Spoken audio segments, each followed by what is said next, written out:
Bonjour et bienvenue dans cette nouvelle vidéo. Aujourd'hui nous allons voir comment construire un cours de formation déclinable. Alors l'objectif c'est d'optimiser sa production de cours, de varier son offre de cours en les déclinant, de créer une banque pédagogique de données pour être plus efficace, de capitaliser sa production de cours et enfin de lister ses programmes complets avec plusieurs cours ou chapitres de cours. Alors, le principe, c'est d'avoir une réelle stratégie pédagogique. Créer des chapitres de cours utilisables dans plusieurs cours. Exemple, si on prend l'activité sportive, en fonction de votre objectif, vous allez panacher plusieurs séances sportives avec certains exercices et pas d'autres. Si vous souhaitez perdre du poids, par exemple, vous allez faire des footings mais courts et rapides avec des séances de crossfit qui consistent donc à faire des exercices intenses et des phases de repos assez réduites pour perdre de la masse graisseuse. Donc c'est un exemple, mais pour les cours c'est la même chose.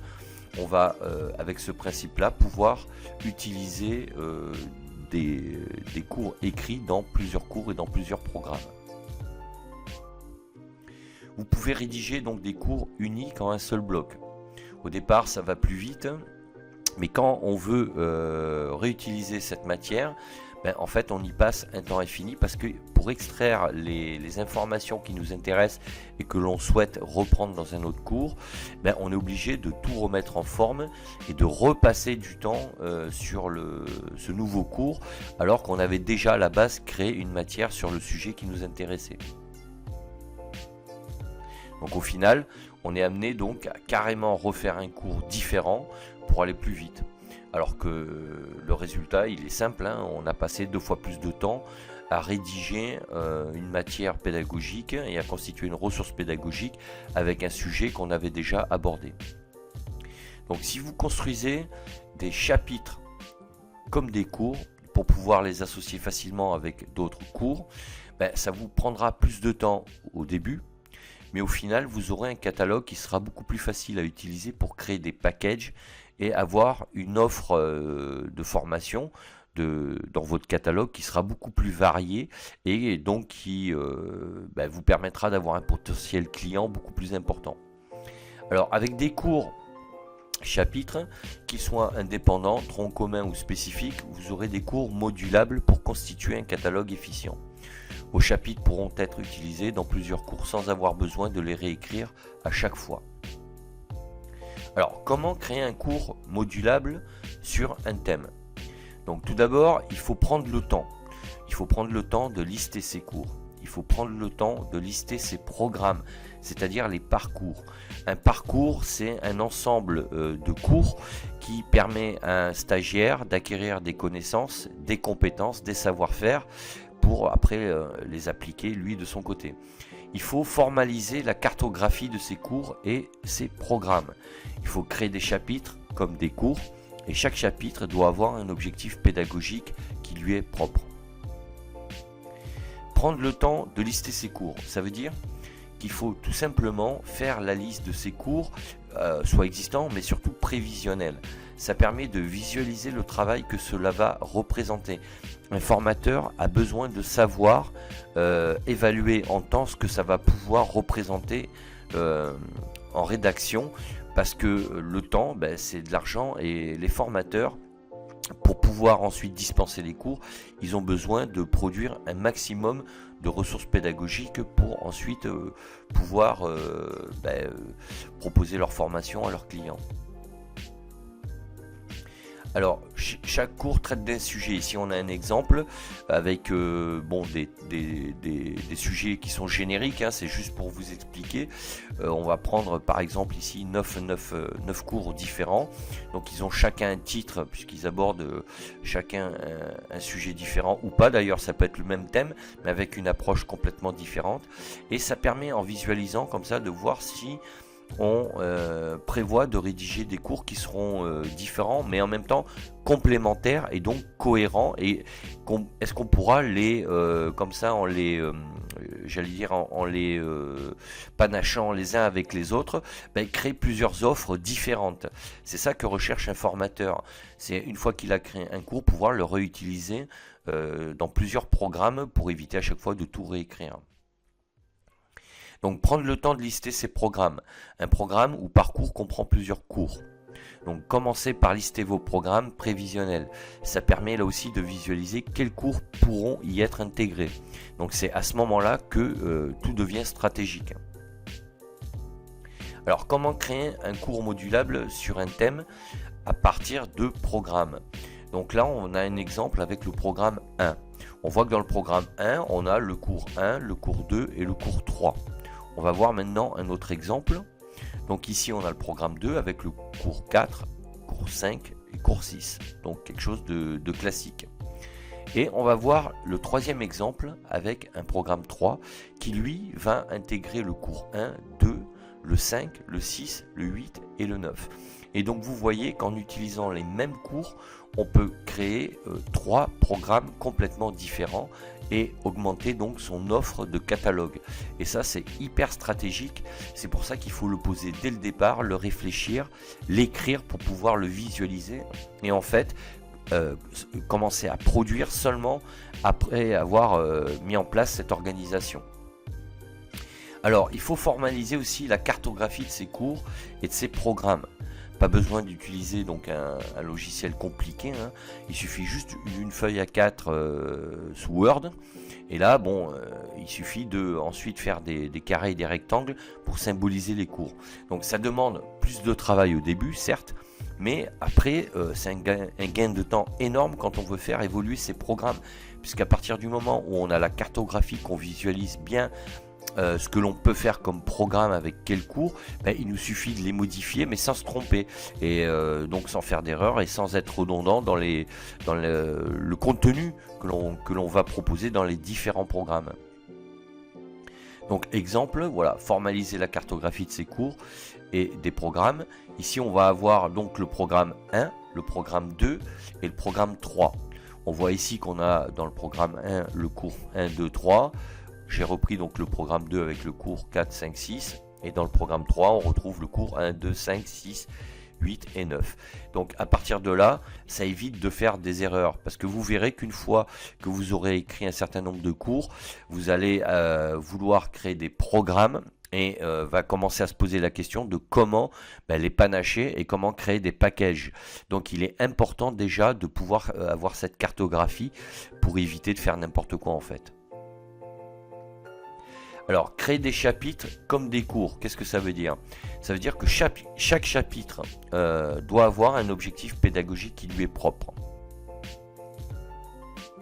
Exemple, vous allez avoir le cours 1. Dans le cours 1, vous allez avoir donc 3 chapitres. Vous allez avoir le chapitre 1, le 2 et le 3. Donc le chapitre 1, lui, il va faire 1 heure par exemple. Le chapitre 2 va faire 3 heures et le chapitre 3, il va faire 2 heures.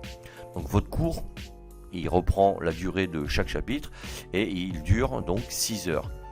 À partir de là, vous pourrez, on le verra après, découper chaque chapitre comme des cours à part entière parce que vous les aurez structurés de cette manière-là. On va voir comment. Donc ici, on voit que pour le cours numéro 2, on va utiliser que le chapitre 1 et le chapitre 2. Donc on a toujours le chapitre 1 qui fait 1 heure, le chapitre 2 qui fait 3 heures, mais on décide de ne pas intégrer le chapitre 3 dedans, et donc le cours va faire que 4 heures. Ça veut dire qu'avec les mêmes chapitres, vous allez avoir déjà 2 cours qui sont complètement différents. Et ces cours-là, vous allez devoir les intégrer dans des programmes pour avoir des offres plus variées. Et c'est pour ça qu'il faut avoir ensuite la cartographie de vos programmes, sinon vous risquez de vous prendre les pieds dans le tapis et de vous tromper de cours dans tel ou tel programme. Donc voilà comment vous pouvez déjà articuler sur ces deux exemples-là vos chapitres sous forme de cours. Ensuite, on va voir ici un autre exemple. On va avoir le cours 3 et lui il va intégrer seulement le chapitre 2, le chapitre 3.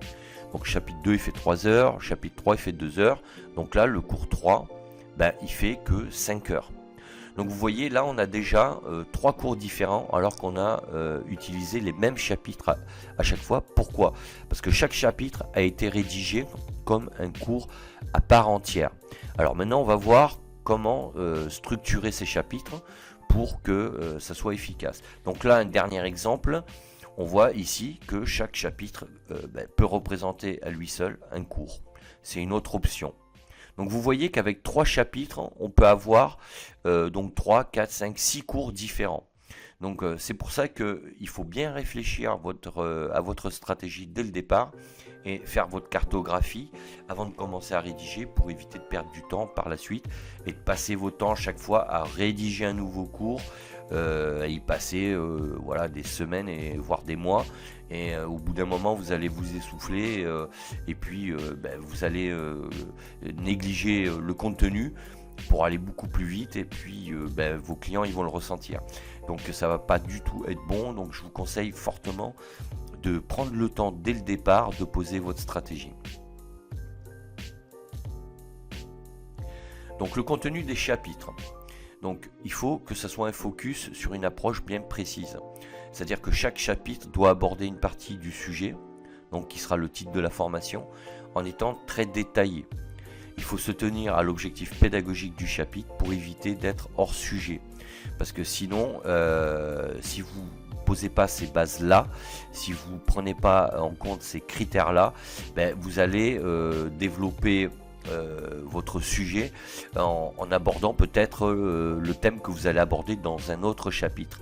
Et là, ça va créer la confusion dans l'esprit des stagiaires quand vous allez déployer vos chapitres.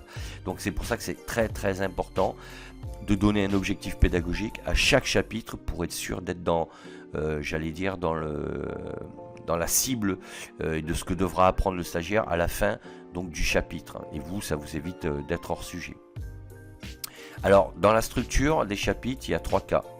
Soit vous faites un chapitre dit monobloc, soit un chapitre avec une intro, un développement, une conclusion, soit un chapitre tronc commun. Le chapitre monobloc, alors ça c'est une structure qui va intégrer des sous-chapitres par item, d'accord? C'est-à-dire que vous aurez point 1, point 2, point 3. En fait ce sont des sous-chapitres. Il n'y a pas d'introduction, il n'y a pas de développement, il n'y a pas de conclusion. Donc ça c'est la première option. Pourquoi pas, ça c'est en fonction vous de la manière dont vous aimez rédiger. Et ça c'est un choix pédagogique qui vous appartient. Ensuite vous allez avoir le chapitre avec une intro, un développement, une conclusion. C'est ce qu'on appelle la structure classique.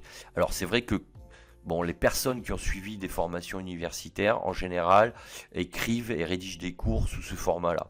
Donc c'est aussi une solution qui passe bien. Donc là, encore une fois, c'est un choix pédagogique, mais voilà, c'est une autre possibilité. Et enfin, la troisième, c'est l'idée de rédiger votre chapitre donc sous forme de tronc commun. Donc ce chapitre, il pourra s'intégrer dans tous les cours d'un même sujet. En général, il aborde un sujet justement général et il peut s'intégrer donc après à tous les cours. Il est stratégique car une fois qu'il est écrit, il s'intègre partout et il fait gagner beaucoup de temps. Si par exemple vous souhaitez parler de la planche à voile, vous allez dire voilà, pour une formation sur la partie théorie avant de passer à la pratique, vous allez dire voilà, pour faire de la planche à voile, il faut une planche à voile, il y a un mât, il y a une voile et puis il y a des cordes. Bon, ça c'est la base. Et à partir de là, une fois que vous avez posé ça, ça restera vrai éternellement, quel que soit le cours sur la planche à voile, et vous pourrez l'intégrer dans tous vos cours de planche à voile théorique, même pratique, pour rappeler les fondamentaux à chaque fois. Donc ce cours-là, il est particulièrement efficace parce que en production, une fois qu'il est fait, vous pouvez le caser partout, dans tous les cours et dans tous vos programmes. Donc là, c'est une matière qui est réutilisable de manière illimitée, quoi. Donc voilà, si cette vidéo vous a plu, n'hésitez pas à mettre un petit pouce bleu et à vous abonner à la chaîne. et à partager sur les réseaux sociaux, bon Facebook et autres réseaux. Et surtout, dites-moi en commentaire si vous, alors si vous envisagez d'être formateur et que justement vous ne savez pas comment vous y prendre pour rédiger vos cours, si vous avez des questions, n'hésitez pas à les poser. Si vous êtes formateur et que vous rencontrez malgré tout des difficultés pour organiser votre offre de formation, vos catalogues et vos programmes, là aussi votre avis m'intéressera. Et pour les formateurs expérimentés, j'aimerais aussi avoir un retour, un feedback de votre part pour me donner votre avis sur cette vidéo. Écoutez, je vous dis à bientôt. Sachez que vous pouvez également télécharger gratuitement le livre Accomplissez-vous sur mon blog Cap sur vous. N'hésitez pas là aussi à laisser un commentaire sur les articles de mon blog. Et d'ici là, je vous dis à bientôt pour d'autres vidéos. Ciao, ciao.